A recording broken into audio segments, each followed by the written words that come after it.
Selamat datang di channel YouTube Del Sergi 71. Dukung channel Del Sergi 71 dengan cara like dan komen serta subscribe dan aktifkan loncengnya.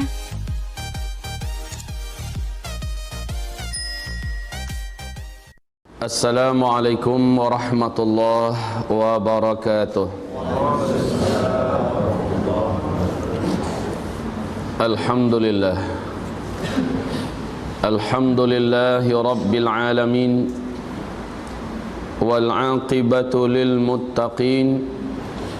Wala 'udwana illa 'alal zalimin. Ashhadu an la ilaha illallah wahdahu la syarikalah. Wa ashhadu anna Muhammadan abduhu wa rasuluh la nabiyya ba'dah. Qala Allah subhanahu wa ta'ala, ya ayyuhalladzina amanu taqullaha wa qulu qawlan sadida yuslih lakum a'malakum wa yaghfir lakum dhunubakum wa man yuti'illaha wa rasulahu faqad faza fawzan 'azima. Allahumma arhamna bil Qur'an. Wa qala an-nabiy sallallahu alaihi wasallam, fa inna asdaqal hadithi kitabullah wa khairal hadyi hadyu Muhammadin sallallahu alaihi wasallam wa syarral umuri muhdatsatuha wa kullu muhdatsatin bid'ah wa kullu bid'atin dhalalah wa kullu dhalalatin finnar. Amma ba'du. Ibadallah yang kami muliakan, ketika Allah Subhanahu wa taala berfirman, kullu nafsin dha'iqatul maut, setiap yang bernyawa mesti akan merasakan kematiannya. Maka tidak ada seorang pun makhluk di muka bumi ini kecuali dijamin oleh Allah Subhanahu wa taala, kullu man 'alaiha fan wa yabqa wajhu rabbika dzul jalali wal ikram. Seluruh yang hidup di muka bumi ini pasti akan dibinasakan oleh Allah. Yang tetap langgeng abadi, tidak akan pernah binasa, wal awwal wal akhir wal zahir wal batin, hanyalah Allah Subhanahu wa ta'ala. Setiap orang akan mengalami sakaratul maut. Ma'asyiral muslimin yang kami muliakan, Bunda Aisyah, semoga Allah ridha kepadanya, di dalam hadis sahih Bukhari dan sahih Imam Muslim bercerita tentang sakratul mautnya Rasulullah. Keluar keringat dingin dari dahi yang mulia Rasulullah. Pingsan beliau beberapa kali. Kepalanya diletakkan di atas paha Bunda Aisyah. Dikompres wajahnya dengan air hangat. Dikompres wajahnya dengan air sejuk, sehingga Rasulullah terbangun, lalu pingsan lagi. Rasulullah mendoakan, ya Allah, ringankan sakaratul mautku, ringankan sakaratul mautku.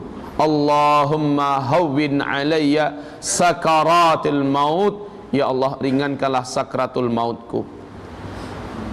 Rasul saja mengalami sakitnya sakaratul maut, bagaimana dengan selain Rasul, yaitu kita-kita?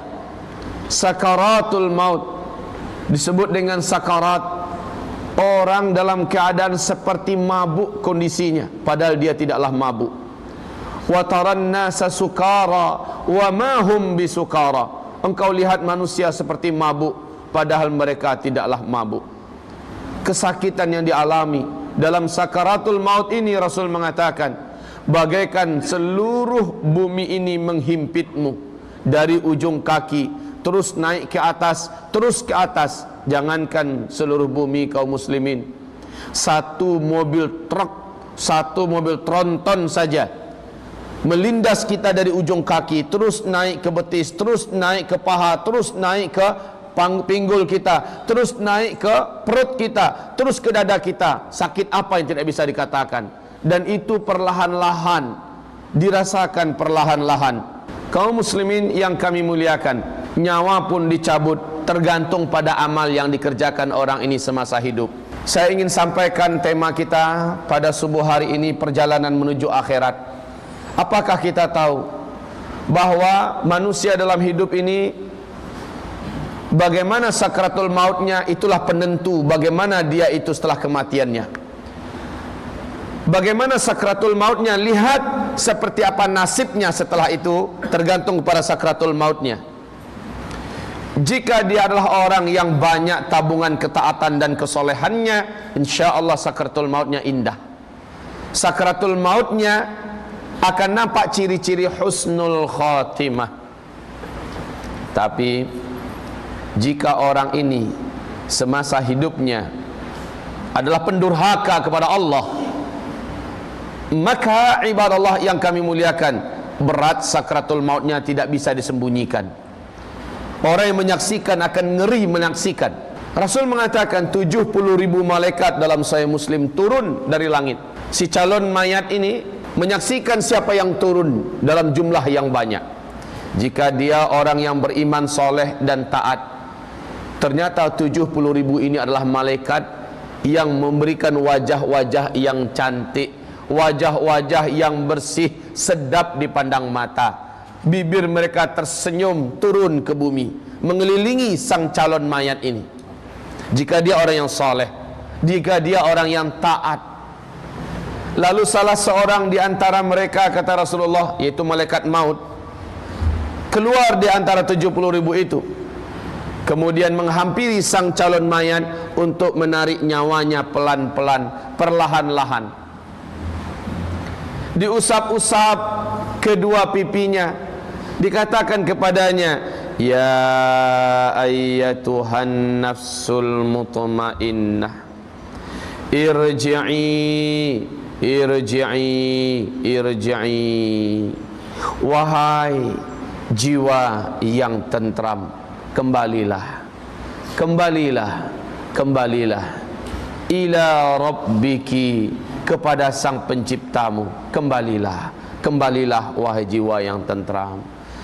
Dibelai-belai agar ruh mau meninggalkan badan, dibujuk-bujuk, dirayu-rayu dengan perlahan-lahan. Irji'i ila rabbiki radiyatan mardiyah, kembalilah, ketahuilah Allah sedang ridha kepadamu, Allah sedang suka untuk bertemu denganmu. Engkau pun suka kan bertemu dengan Allah yang menciptakanmu? Kembalilah, keluarlah wahai ruh, ya ayyatuhan nafsul mutmainnah, irji'i ila rabbiki radiyatan mardiyah. Hamba-hamba Allah yang kami muliakan, langsung kata Rasulullah, dibukakan untuknya tirai gaib. Hanya si calon mayat ini yang mampu melihat apa yang ada di balik tirai gaib itu, pemandangan surga, subhanallah. Lalu diperlihatkan tempat tinggalnya, dikatakan kepadanya, ini tempatmu. Ada rumah yang maha besar, maha indah, maha megah, maha mahal, yang tidak bisa terlihat di muka bumi ini. Tak pernah terdengar oleh telinga ada makhluk di bumi ini yang sanggup membuat seperti itu. Ditambah dengan taman-taman yang memukau dan sangat menakjubkan. Dan tertulis di situ di pintu gerbang besarnya bahwa pemilik tempat ini adalah dia, subhanallah. Maka dikatakan, fadkhuli fi ibadi wadkhuli jannati, masuklah, bergabunglah engkau ke dalam hamba-hambaku, masuklah, bergabunglah engkau ke tempat tinggalmu, yaitu surgaku, kata Allah subhanahu wa ta'ala. Maka nyawa ini tamak untuk ingin masuk ke situ. Nyawa ini pun mulai melepaskan sedikit demi sedikit bagian tubuh ini. Dengan senang hati dia pun keluar. Walaupun begitu, kata Rasulullah, tetap seperti diiris-iris rasa sakitnya kematian itu. Tapi ada rasa senang yang memotivasi, yang memberikan semangat untuk segera keluar dari badan. Setelah nyawa ini bisa keluar, dibantu oleh malaikat dengan perlahan-lahan, seperti seorang bidan yang sedang membidani seorang wanita yang sedang melahirkan, pelan-pelan anaknya ditarik keluar. Begitulah nyawa ini ditarik. Setelah nyawa itu keluar daripada jasad, yang terakhir sampai ke dada, kaki sudah dingin, betis sudah dingin, lutut sudah dingin, paha sudah dingin, perlahan-lahan keluar sampai di perut, kemudian sampai di dada, dada pun berat, tersengal-sengal. Mulut mulai ternganga karena beratnya tekanan yang dirasakan.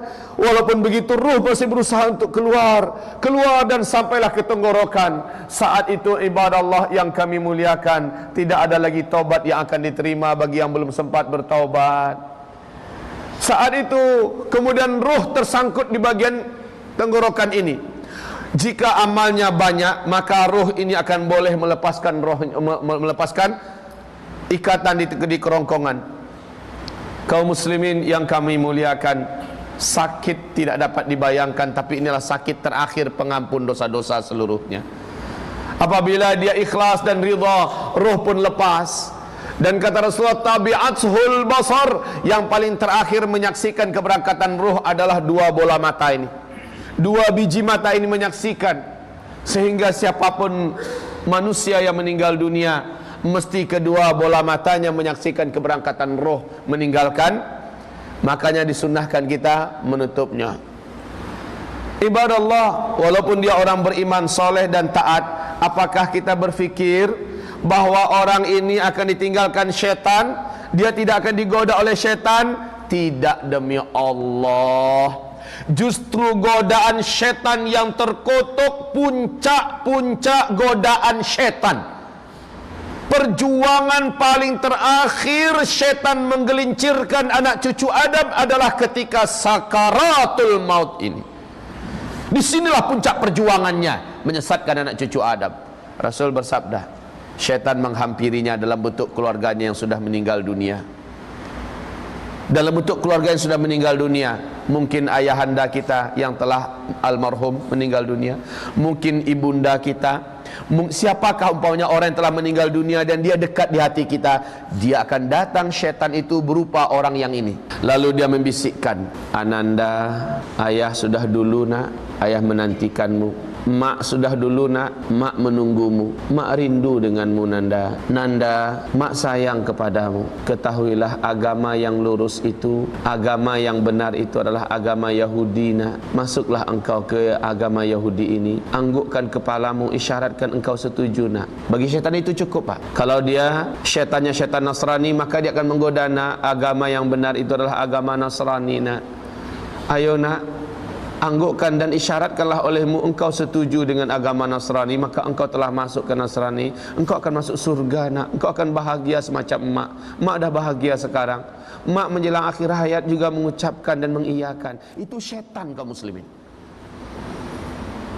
Sebagaimana Rasul mengatakan, hendaklah ketika si calon mayat sedang sakarat, siapapun keluarga yang ada bacakan surat Yasin wal Qur'anil Hakim. Bacakan ini supaya syaitan tabang ambu, kata orang Padang. Supaya syaitannya pergi menjauh. Ibadah Allah yang kami muliakan, laqinu mautakum la ilaha illallah. Diperintahkan oleh talqinkan saat setan menggoda agar kita kafir kepada Allah. Saat itu keluarga kita hendaknya di samping dan mentalkinkan kita kalimat tauhid. Waktu lahir kita diazankan dan diqamatkan, waktu meninggal kita ditalkinkan, supaya kita disambut dengan kalimat tauhid dan ditutup dengan kalimat tauhid. Ini hikmahnya. Setelah itu roh pun keluar. Apabila kita memang orang yang kuat imannya sebelumnya, roh keluar dengan husnul khatimah. Langsung kata Rasulullah, malaikat yang 70.000 tadi memandikan roh tadi dengan air suci yang dibawa dari langit. Subhanallah. Setelah dimandikan dengan sigap dan cepat, roh tadi dibungkus dengan kain yang dibawa dari surga dan disolatkan oleh 70.000 malaikat yang tadi datang bersama dengan malaikat maut. Disolatkan, ruh tadi disolatkan. Subhanallah. Hanya kita yang tidak boleh menyaksikan dengan kasat mata ini. Setelah ruh disolatkan dan didoakan, 70.000 malaikat ini membawa ruh yang suci tadi ke langit. Ruh orang beriman ini dibawa semerbak mewangi ke timur dan ke barat bau ruh yang suci ini. Sampai di langit dunia, kata Rasulullah, gerbang raksasa, gerbang gaib yang ditunggu oleh malaikat penunggu langit dunia bertanya-tanya, wahai rombongan para malaikat, siapa yang kalian bawa ini? Begini harum dan sangat mulia baunya. Maka malaikat-malaikat tadi menjawab, tahukah kalian yang kami bawa ini adalah fulan, lelaki yang beriman, wanita yang beriman, dia dari keluarga Anu, dari negeri Sarawak, dia orangnya soleh, dia orangnya taat, kuat ibadah, rajin ini dan sebagainya, baik pada orang tuanya, santun pada tetangganya, dan memuliakan serta mengasihi anak-anaknya, suka berderma dan cinta kepada agama, memperjuangkan agamanya, dan seterusnya dan seterusnya. Maka apa kata para malaikat yang menjaga gerbang langit? Kalau begitu, dia boleh masuk. Maka dibukakan. Tapi tolong izinkan kami pun ingin menyolatkannya. Seluruh malaikat penduduk langit dunia membuat soft langsung menyolatkan roh orang beriman yang soleh ini. Masya Allah. Sudahlah 70.000 malaikat tadi menyolatkan di bumi, sekarang dibawa ke langit, malaikat penjaga lapis langit dunia pun ikut menyolatkan seluruhnya. Allah, Allah, beruntunglah orang beriman ini, rohnya disolatkan lagi. Roh ini kembali dibawa beriring-iringan menuju lapisan langit yang kedua, kata Rasulullah dalam Sahih Muslim. Sampai di lapisan langit kedua terjadi dialog dengan malaikat penjaga gerbang langit kedua seperti di langit pertama. Kemudian para malaikat lapis langit kedua pun minta izin agar mereka diizinkan menyolatkan roh ini. Allah, disolatkan lagi. Sampai lapis langit yang ketujuh, seperti itu seluruh kisahnya. Setelah itu Allah berfirman kepada seluruh para malaikat yang 70.000 itu, aku telah mengakui hambaku ini dan telah kuterima. Sekarang kembalikan dia dulu ke jasadnya di liang lahatnya. Satukan dia dengan jasadnya di liang lahatnya. Kemudian 70.000 malaikat ini turun kembali membawa roh yang telah disolatkan di 7 lapis langit. Roh ini dibawa beriring-iringan dengan jenazah yang sedang dibawa ke pemakaman. Di sini salah satu rahasia kenapa Rasul mengatakan segerakan menyelenggarakan jenazah, segerakan, supaya nanti ketika jenazah dibawa, malaikat juga sedang turun membawa rohnya kembali. Jika tidak, lama lagi nunggu anak dari Kuala Lumpur datang, nunggu dari Jakarta, nunggu dari Amerika, sehingga ditunda dulu sehari, ditunda dulu semalam. Ini zalim kaum muslimin, zalim. Ya, Rasulullah mendidik dah. Dan para sahabat sudah faham dengan pendidikan Rasulullah ini. Meninggal malam selenggarakan, malam juga dikuburkan. Sehingga di waktu pagi Rasul merasa kehilangan dengan salah seorang sahabat. Mana si fulan? Kok enggak nampak? Apa kata para sahabat? Ya Rasul, malam tadi selepas kita sholat isya, agak larut sedikit malam, si fulan ini meninggal ya Rasulullah. Terus lalu kami mandikan, kami kapani, kami sholatkan dengan jumlah jemaah yang ada, dan kami kuburkan langsung malam tadi. Kenapa kalian tak kasih tahu saya? Kata Rasul, saya pun ingin menyelenggarakannya bersama. Ya Rasul, kami anggap dia sahabat yang tidak begitu penting, tidak begitu terkenal, mungkin hanya akan mengganggu engkau ya Rasulullah. Tidak, kata Rasul, tunjukkan saya di mana kuburannya. Setelah ditunjukkan itu kuburannya ya Rasulullah, Rasul pun datang ke sana dan menyolatkannya di situ. Ini hadisnya Sahih Bukhari. Dan menyolatkannya setelah dia dikuburkan. Rasulullah memang menganjurkan demikian. Jadi tak ada main tunggu-tunggu itu kaum muslimin. Tunggu dulu anaknya, tunggu dulu tiketnya belum dapat lagi, besok mungkin. Masya Allah nih, ibarat Allah ini zalim kepada roh yang sudah dibawa oleh malaikat tadi. Terkotang-katung. Ibarat Allah yang kami muliakan, saat jasad dimasukkan ke liang lahatnya, kemudian papan pun ditutup, papan liang lahat. Dan mohon dibedakan, kita bukan Yahudi, kita bukan Nasrani. Liang lahat umat Islam itu, kata Rasulullah dalam Sahih Fikih Sunnah, bukan dan jangan pernah sama dengan liang kubur orang Yahudi, orang Nasrani. memang betul-betul dibuat di pinggir lah. Ini kedalaman 2 meter, ya kan? Ini kedalaman 2 meter, gali liang lahatnya di pinggir ini. Yang namanya lahat itu adalah menyamping ke dalam, itu namanya lahat. Ya, kalau dibuat di tengah macam itu, ini seperti ini, kemudian dibuat lagi seperti ini, baru taruh mayat sini, ini meniru Yahudi dan Nasara. Kalau kita buat lahat, saya tak tahu di Malaysia macam mana. Yang disebut maksud dengan lahat itu. Indonesia sekarang sudah marak seperti ini kuburannya. Habis itu di sini mereka buat udah marak, udah banyak maksudnya yang membuat macam ini. Dan ini bukan cara Islam. Yang cara Islam itu masukkan ke samping, baru nanti disusun dengan papan menutupnya, baru ditimbun dengan tanah. Insya Allah di sini macam itu juga kan? Alhamdulillah. Kaum muslimin khaliful yahud wan nasara fi kulli syai', kata Rasulullah. Selisilah oleh kamu, mesti berbeda kamu dengan orang Yahudi dan orang Nasrani dalam segala hal, termasuk membuat lahat. Saat dimasukkan ke lahatnya, dikasih papannya, tanah pun ditimbun, dipadatkan, ditambah lagi, dipadatkan, ditambah lagi, akhirnya sampai ke atas. Kaum muslimin, setelah selesai di atas, bedakan sedikit, beri unggunan agak sedikit, kasih tanda bahwa di sini bagian kepala, dikasih tanda dengan batu nisankah atau dengan kayukah atau apa, bahwa ini adalah kuburan. Setelah itu tidak di sana didoakan. Rasul menganjurkan, doakan setelah kamu meninggalkan 7 langkah terakhir. Is'alullaha limautakumut tathbita fa innahu al-ana yus'alu. Sekarang, kata Rasul, sekarang doakan keluarga kamu, saudara kamu yang baru kamu kuburkan ini, doakan, sekarang dia sedang ditanya oleh 2 malaikat Munkar dan Nakir. Doakan kepada Allah agar Allah kuatkan lidahnya, agar Allah kuatkan hatinya. Kenapa begitu?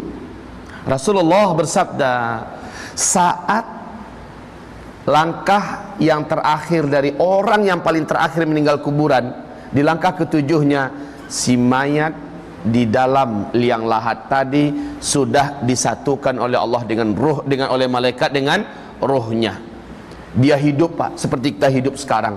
Hanya tak boleh lagi menggerakkan badan, tidak boleh lagi memanggil, "Oh, jangan tinggalkan aku." Sudah tidak bisa. Tetapi dia menyaksikan semua, Pak, si mayat ini seperti kita menyaksikan. Pemandangan kubur saat itu memang mencengkeram dan menakutkan. 2 malaikat datang, kata Rasulullah. Hanya si jenazah yang sudah bersatu kembali dengan rohnya yang mampu menyaksikan ini. Wajah 2 malaikat itu begitu garang, begitu marah. Mata 2 malaikat ini mata merah yang membara. Suara malaikat ini menggelegar bagaikan petir ke di pangkal telinga, keras sekali. Yang dipanggil oleh malaikat ini hanya dia. Marrabbuka, bukan siapa namamu. Masmuk, enggak ada. Siapa namamu? What is your name? Enggak.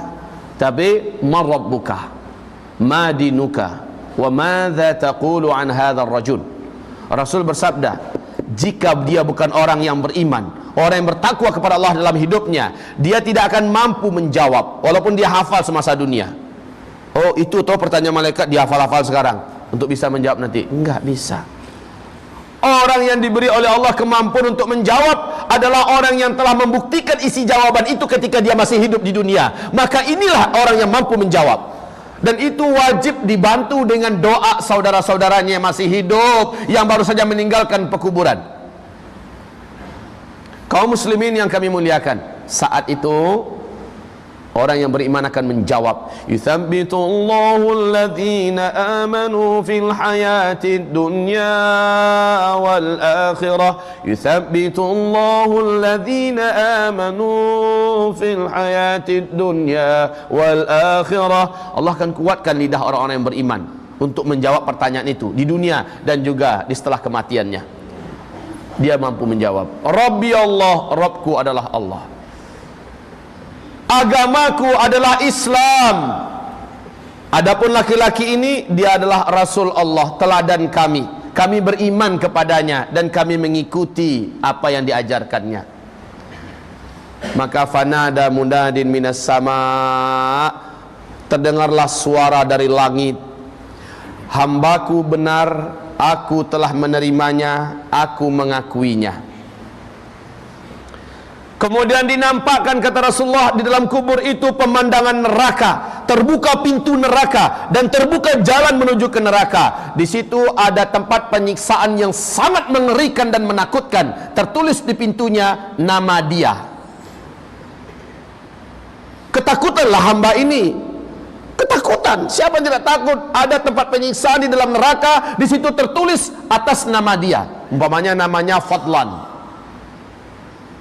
Ada yang nama Fadlan di sini? Enggak. Zulkifli saja. Zulkifli Muhammad Ali. Biar tidak ada yang tersinggung. Zulkifli Muhammad Ali. Kemudian tempat itu disegel, ditutup. Kemudian apa kata malaikat Munkar dan Nakir? Mestinya di sini tempatmu jika engkau dulu di dunia durhaka dan durjana kepada Allah, bermaksiat kepada Allah. Tapi Allah telah menutup ini selama-lamanya buatmu. Ditutuplah pintu neraka itu dan dihilangkanlah jalan menuju ke sana. Legalah roh ini, legalah nyawa ini, dan si jasad pun merasa tenang. Kemudian dibukakan pemandangan yang lain. Ini dia yang waktu akan meninggal dunia dia lihat. Pemandangan yang luar biasa indahnya. Terbentang jalan yang begitu menawan menuju ke sana. Dan tertulis namanya, dia penghuni tempat itu. Maka dia segera bangkit untuk menuju ke sana. Ditahan oleh malaikat. Mau kemana? Mau ke situ, ke tempat saya. Nanti Allah menjanjikan kamu akan memasukinya, tetapi setelah kiamat. Kiamat dulu Pak ya. Tunggu Pak ya, sabar. Lalu saya gimana? Ada tempat spesial disiapkan oleh Allah untukmu, yaitu di taman surga. Belum boleh masuk surga, main-main di tamannya aja dulu ya. Sabar ya. Dibawa lah. Akhirnya Rasul mengatakan, al-qabru raudatun min riyadil jannah. Kubur itu bagi orang yang beriman dan bertakwa menjadi satu taman di antara taman-taman surga. Dia tidak lagi sedih, dia tidak lagi takut, dia tidak lagi cemas. Dia sudah selamat sudah. Siapa yang selamat di alam kuburnya, maka dia pasti selamat buat selama-lamanya. Siapa yang celaka di alam kuburnya, dia tidak akan selamat setelah itu. Orang ini pun dibawa ke a'la illiyin, tempat ruhnya orang-orang yang soleh. Bergabunglah ia dengan sebelumnya. Ayah, oh Ananda, alhamdulillah Ananda selamat bergabung dengan ayah. Bertangis-tangisanlah sang ayah dan anak yang bertemu di alam barzakh. Ternyata tempat mereka sama, di a'la illiyin, di raudhah min riyadil jannah. Allahu akbar. Oh Ananda, alhamdulillah keselamatan. Begitulah pertemuan antara ruh nanti di alam barzakh.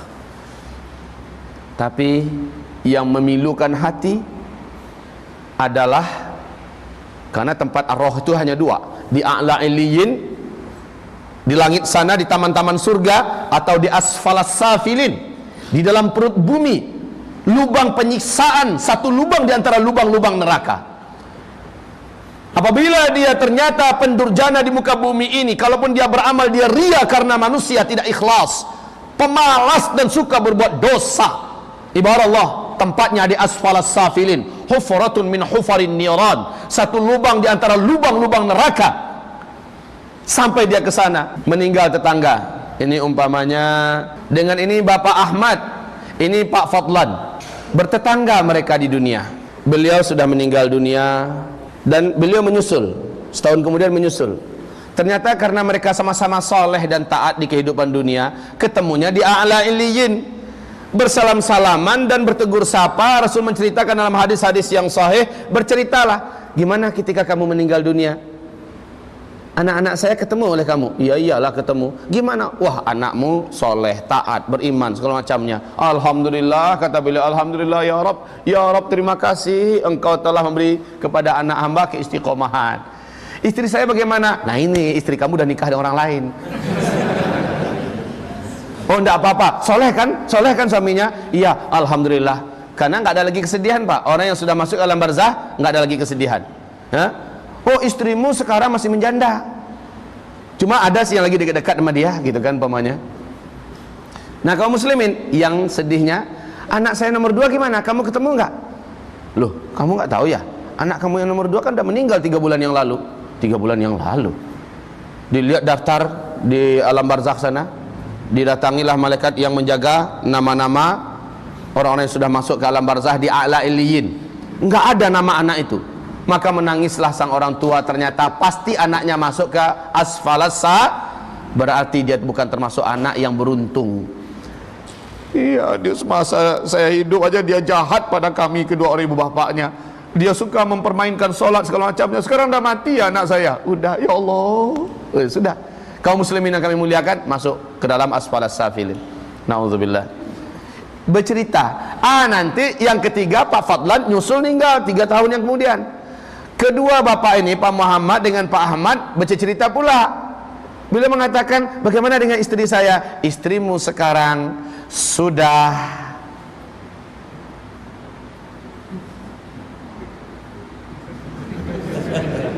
ya sudah, silakan tafsirkan sendiri. Begitulah Pak, intinya para arwah itu saling bertemu nanti di alam barzakh. Jika memang mereka orang-orang yang soleh dan bertakwa, mereka saling bercerita, bernostalgia tentang hidup. Untung ya kita dulu mendengar pengajian Kiai Zulkifli. Setelah itu kita rajin beribadah. Sekarang kita masuk di tempat yang berbahagia. Iya, alhamdulillah banget. Di mana Kiai Zulkifli itu sekarang? Kabarnya dia masih hidup tapi sedang sakit. Kita tunggu aja sebentar lagi. Siapa tahu begitu ya. Kaum muslimin yang kami muliakan, selesai sudah cerita ruh orang yang baik. Mau kita lanjutkan? Boleh? Sampai pukul berapa? Astaga. Sampai pukul 12 katanya. Baik kaum muslimin, kita dengarkan perjalanan ruh orang kafir, perjalanan ruh orang Islam tapi munafik, perjalanan ruh orang Islam tapi musyrik. Ini yang bahaya Pak. Kita dengarkan. Rasul menyebutkan, masih sambungan hadis yang panjang tadi, 70.000 malaikat turun dari langit dengan pakaian-pakaian hitam yang gelap. Mata mereka bagaikan bara api yang begitu mengerikan. Wajah mereka seram, tak ada rasa kasih sayang sedikit pun, tidak ada senyum sedikit pun. Begitu angker dan begitu geramnya malaikat-malaikat 70.000 ini turun untuk mengelilingi si calon mayat yang kafir ini, si calon mayat yang munafik ini, si calon mayat yang musyrik ini, yang ahli dosa dan maksiat ini. Wajah mereka seram semuanya. Salah seorang di antara mereka, dan ini yang paling mengerikan, ini yang punya wajah paling tidak ada senangnya siapapun yang melihatnya, dan inilah malaikat maut. Keluar di antara 70.000 itu dan mulai membentak, keluar kamu. Yang disuruh keluar adalah ruh. Ya ayyatuhan nafsul khabithah, hai jiwa yang kotor, hai jiwa yang hitam, hai jiwa yang menjijikkan, keluar. Manalah mau, sedangkan dilembutkan saja masih, ini apalagi dibentak-bentak. Manalah mau keluar kaum muslimin. Kaum muslimin yang kami muliakan, malaikat langsung memasukkan jari-jarinya ke mulut orang ini untuk menarik ruh itu dengan kasar. Setelah itu diperlihatkan kepadanya pemandangan neraka dengan berbagai macam jenis siksaan, dan dia tertulis namanya di situ. Tempat ini adalah tempat si fulan. Nama dia si calon mayat. Makin takutlah roh ini keluar, betul tidak? Makin tidak mau keluar. Di situ dihantam oleh malaikat. Yauma nadribu wujuhahum, kami pukul wajah mereka, tepak keluar, kamu keluar. Kemudian punggungnya juga dihantam, lambungnya dihantam, diinjak-injak oleh malaikat, keluar kamu, keluar. Makin kuatlah cengkeraman ruh itu di dalam tubuh ini. Luar biasa sakitnya itu Pak. Kalau Bapak mau tahu bagaimana sakitnya, tanyakan yang udah mati. Tapi yang su'ul khotimah lah ya, tanyakan pada mereka. Insya Allah Bapak takkan berhasil. Kaum muslimin yang kami muliakan, dipaksa. Singkat cerita, bayangkan menarik rambut dari tepung itu enak, tetapi menarik besi-besi yang yang runcing-runcing itu dari sebuah tepung yang basah, itu rontok-rontok nggak tepung itu semua? Rontok-rontok kaum muslimin. Begitu istilahnya, begitu kerasnya ruh itu ditarik, dan terdengarlah tanda-tanda sakaratul maut yang su'ul khotimah dari orang ini. Rasul mengatakan orang yang mengalami sakratul maut itu bagaikan kuda yang disembelih dengan besi yang berkarat. Sakit, bunyi suaranya sangat kedengaran. Kaum muslimin yang kami muliakan, singkatnya roh itu pun keluar. Roh itu tidak dimandikan, langsung dibungkus dengan kain kasar yang dibawa dari langit, dan kain itu pun busuk. Roh tadi keluar sangat busuk, sehingga para malaikat-malaikat tadi pakai masker. Nah, itu istilah saja kaum muslimin. Saking busuknya bau ini, malaikat-malaikat itu semakin memburuk wajah mereka dengan bau si roh yang menjijikkan itu. Dibawalah ke langit sambil diseret-seret. Kalau tadi dibawa dengan penuh penghormatan, ini diseret-seret dibawa ke langit. Sampainya di langit, terganggulah malaikat penghuni langit dunia. Dan penjaga gerbang malaikat penjaga gerbang langit dunia bertanya, bau apa ini? Siapa yang kalian bawa? Maka dikatakan, ini adalah si Fulan bin Fulan. Ini adalah orang Jakarta. Dia kerjanya ketika hidup di dunia berzina aja terus. Ketika hidup di dunia merampok, dia berjudi, dia adalah peminum tua, dia anti salat, dia bla bla bla bla bla bla bla. Ceritakan semua kejahatannya. Apa kata para malaikat? Kami tidak mau mengotori dan merusak pemandangan langit dunia ini dengan ruh yang seperti ini. Kami tak akan bukakan pintu untuknya. Menggelegarlah suara dari langit, bawa si celaka ini kembali ke bumi. Masukkan dia dan gabungkan dia dengan jasadnya di liang lahatnya. Di situ kaum muslimin, Rasul bersabda, ketika iring-iringan jenazah dibawa ke pemakaman, mau diantarkan ke liang lahat, ruh ini berkata, mau dibawa kemana? Saya mau diapakan? Kata ruh ini, ya, dia hanya melihat jasadnya saja. Dia tidak bisa melihat orang yang membawa jasad ini. Mau dibawa kemana? Saya mau diapakan? Oh diriku, oh celakalah aku. Saat dimasukkan ke liang lahat, orang kalau su'ul khotimah, Pak, akan ada tanda-tanda su'ul khotimah didapati.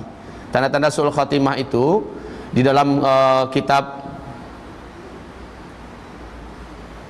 yang ditulis oleh, yang ditaklik oleh 3 ulama besar, Syekh Albani, Syekh Utsaimin, dan Syekh Abdurrahman As-Sa'di, yaitu perjalanan ke akhirat. Ibarat Allah yang kami muliakan, kitab misteri kematian, ya, misteri kematian. Dan di dalam kitab ini, perjalanan ke akhirat juga lengkap menceritakan tentang perjalanan setiap ruh dan pengalaman di alam kubur, serta perjalanan di padang mahsyar dan seterusnya. Ibarat Allah yang kami muliakan, di sini roh ini akan mengalami beberapa tanda su'ul khotimah. Di antara tanda su'ul khotimah, bentuk kematian yang mengerikan, wajah yang berubah menghitam, wajahnya berubah menghitam. Kemudian apabila dia dikuburkan atau dimandikan, akan terjadi hal-hal yang tidak baik pada tubuhnya. Ada tanda-tanda yang tidak baik. Ketika dia dikuburkan pun ada beberapa tanda, tak sempat kita sampaikan sekarang. Minimal tandanya beberapa kejadian nyata ini.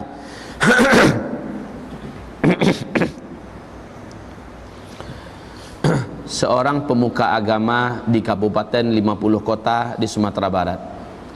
Dia pemuka agama, Pak, tokoh, dan bahkan dikatakan sebagai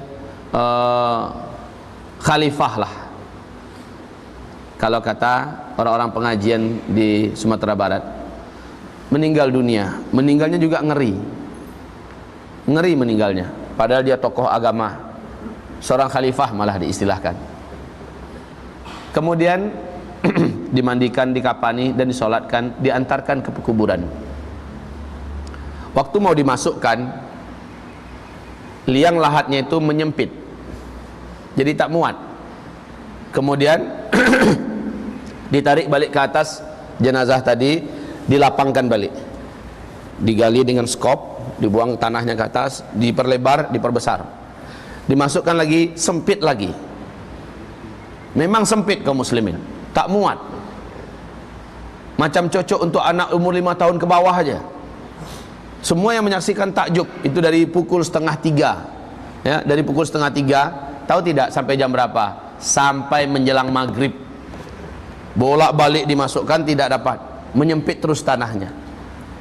Kemudian karena orang dah mau maghrib, hari juga mau hujan, udah gelap di langit, mau hujan, mau maghrib, terpaksa dimasukkan dengan ala kadarnya, ya.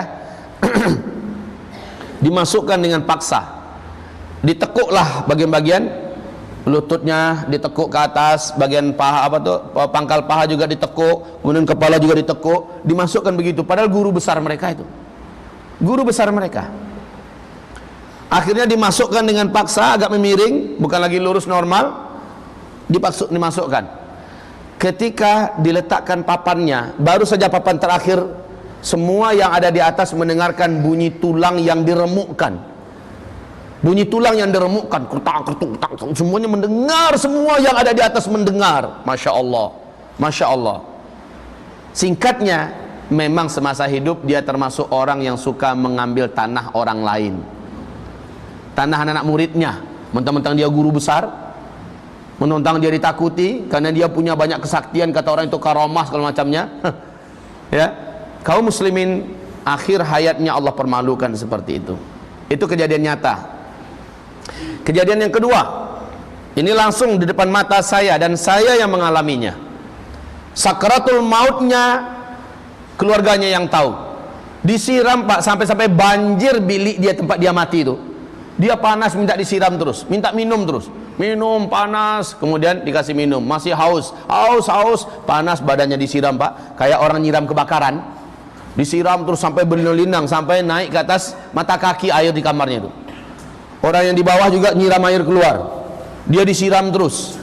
Panas kaum muslimin, panas, haus. Mati dia dalam keadaan buruk, matanya membelalak, mulutnya mengeluarkan busa, mati. Istrinya datang ke rumah saya, menangis, Ustaz, tolong Ustaz, suami saya dah meninggal dunia. Innalillahi wa inna ilaihi raji'un. Kapan Bu? Baru Ustaz, tolong ya Ustaz ya, tolong selenggarakan. Iyalah, saya datang Bu, insyaallah. Saya datang kaum muslimin. Sesampai di sana, saya ikut memandikan. Tak usahlah saya ceritakan apa yang saya saksikan ketika memandikannya. Lalu dikapani, saya yang mengapani. Setelah itu dibawa bersama-sama ke musola, ke surau. Di samping surau itu langsung pemakaman umum. Di samping pemakaman umum itu langsung jalan yang boleh ditempuh oleh satu mobil saja. Di samping jalan itu sawah ke bawah, kira-kira 3 meter tuh sawah tuh. Sawah, udah terbayang kira-kira. Musola, ya, kemudian pemakaman, jalan, sawah. Oke? Saat dia diantarkan ke pemakamannya,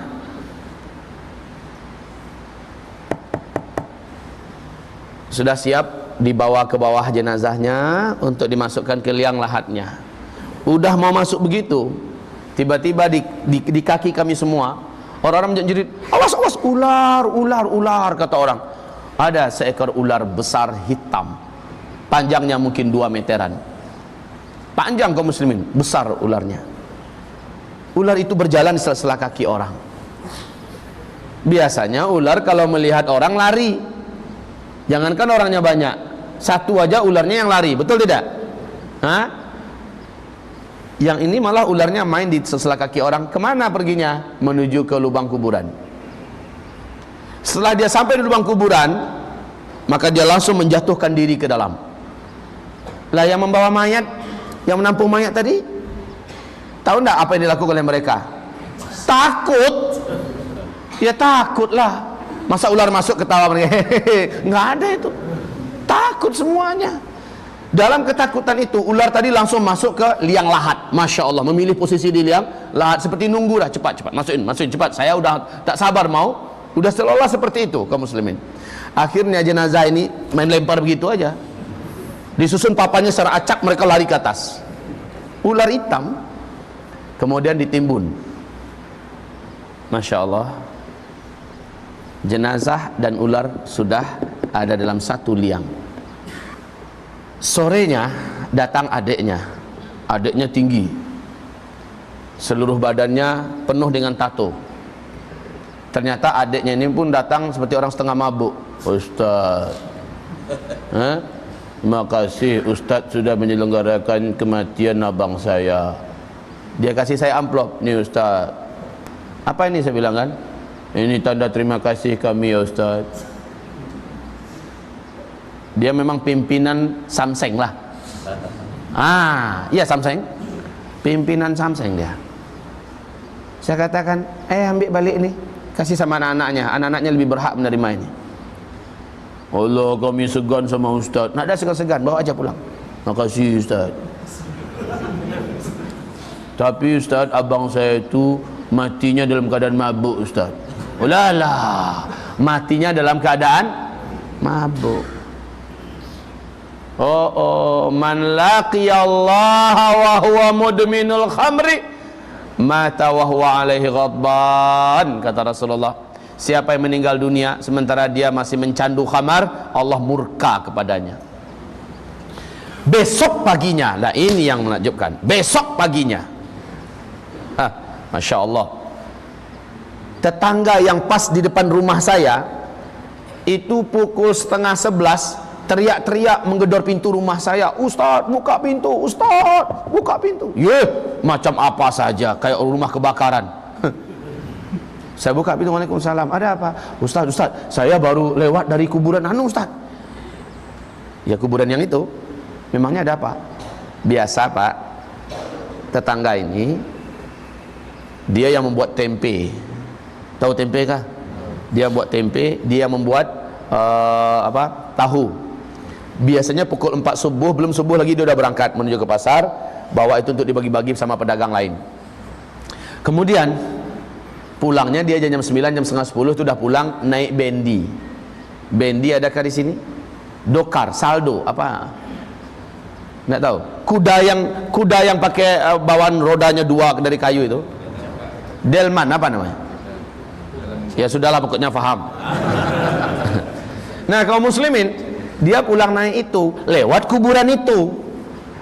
Tiba-tiba pas lewat di kuburan itu, kudanya mengamuk. Sang sopir kuda ini ya langsung turun dan membawa kudanya ditambatkan tempat yang jauh. Kalau tidak, hampir saja kuda itu loncat ke sawah. Tinggi loh itu. Hampir saja kuda itu dengan delmannya loncat ke sawah. Apa kata sang sopir kuda ini, delman ini? Dia lihat hantu, kuda ini lihat hantu katanya. Lah itulah orang awam ya, lihat hantu katanya. Padahal nggak ada dalam Islam itu istilah hantu itu nggak ada kaum muslimin. Kemudian dia bawa pergi. Apa tuh Ustaz? Betulkah kuda di siang bolong melihat hantu? Di siang bolong tuh terang begitu hari, apalagi pagi, masa lihat hantu? Iya nggak Ustaz? Katanya. Saya katakan pernah kejadian sama dialami oleh Rasulullah. Beliau lewat di beberapa kuburan, sementara beliau menunggangi unta, tiba-tiba untanya mengamuk. Rasul sigap turun dan untanya dibawa jauh dan ditambatkan di sebuah batang pohon kurma. Lalu Rasul bertanya, kuburan siapa ini? Ini kuburan siapa, kata Rasul. Salah seorang sahabat menjawab, saya tahu ya Rasulullah, yang itu kuburan Fulan bin Fulan dari kabilah Anu, dari suku Anu. Yang satu lagi ya Rasulullah, itu kuburan Fulan bin Fulan dari kabilah Anu, dari suku Anu. Innahuma yu'adzabani wa ma yu'adzabani min kabir. Mereka sekarang ini dua-duanya dalam kubur ini sedang diazab. Padahal itu waktu duha. Itu waktu duha. Mereka sekarang ini sedang diazab. Wa ma yu'adzabani min kabir. Bukan karena dosa yang sangat besar mereka diazab, tapi mereka diazab. Amma ahaduhuma, salah seorang di antara mereka disiksa karena ketika hidup di dunia kencing dia. Loh, kita kencing semua nih. Pipis, buang air kecil, tapi dia terbuka dari pandangan umum. La yastatiru min baulih, dia tidak menutup diri ketika buang air kecil. Satu, yang kedua, dan dia tidak memberi pembatas antara dirinya dengan tempat dia membuang air kecil itu. Karena Pak, kalau langsung nembak ke lantai, maka percikannya akan kena ke la yastanji min baulih. Dia tidak bersuci dan dia tidak pakai pembatas, dia terbuka dari pandangan orang. Jadi maaf nih, orang-orang yang pipisnya suka nembak dinding, suka nembak batang pohon, ban mobil. Ini orang-orang yang harus diberi ilmu tentang ini. Kasihan Pak, kasihan. Kalau ada anak keluarga kita macam-macam yang buat macam ini, mesti kasih tahu nih apa yang terjadi di zaman Rasulullah SAW. Rasul mengatakan orang ini akan disiksa dalam kuburnya. Otomatis sholatnya tak akan diterima karena ada pipis yang menempel dan jatuh-jatuh ke celananya. Berapa banyak sholat yang dia tinggalkan karena punya kebiasaan yang jelek ini. Yang kedua kata Rasulullah, yamshi fin nasi bin namimah. Kerjaannya semasa hidup di muka bumi suka mengadu domba orang, membuat orang yang mesra jadi membenci, membuat orang yang berteman menjadi saling bermusuhan, suami istri jadi bercerai, membuat ulama difitnah lalu masuk penjara dan segala macamnya. Ini orang-orang yang macam ini disiksa. Selanjutnya ibarat Allah, ruh itu dimasukkan ke liang lahat, bersatu dengan jasadnya. Dua malaikat mungkar dan nakir datang kepada ruh itu, bertanya dengan pertanyaan yang sama, suara yang menggelegar. Saat itu karena dia tidak punya amal yang cukup di dunia, maka dia tidak mampu menjawab dan memang tidak bisa dia menjawab. Lidahnya berusaha untuk menjawab apa yang mungkin sudah dia kenal dan dia dengar ketika di dunia. Tapi kata Rasulullah dalam hadis itu bahasanya cuma begini,